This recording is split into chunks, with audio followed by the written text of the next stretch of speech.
Kryetari i Partisë Demokratike Sali Berisha zhvilloi një konferencë me gazetarët ku foli për seancën e zhvilluar një ditë më parë në gjykatën kushtetuese, në të cilën u shqyrtua çështja e pizullimit nga detyrat e zëvendës kryeministres Belinda Balluku e akuzuar nga SPAK. Ish kryeministri Sali Berisha nga selia e Partisë Demokratike u shpreh se kryeministri Edi Rama nuk ishte pranuar që të merrte pjesë në Davos për planin e paqes dhe deklaroi se nesër populli opozitar i bën gjyqin kryehajdutit të këtij kombi. Nesër qytetarët populli opozitar i bën gjyqin kryehajdutit të këtij kombi, i bën gjyqin kryeministrit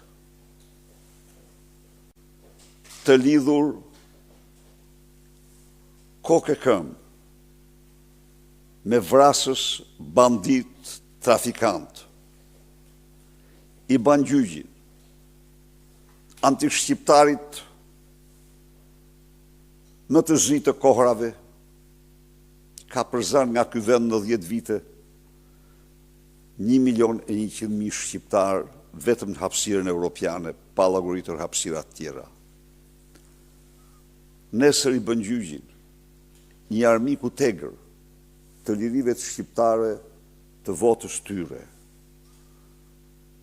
Njeriu që qëndron në pushtet, duke përdor çdo mjet të paligjshëm duke shkelmuar kushtetutën.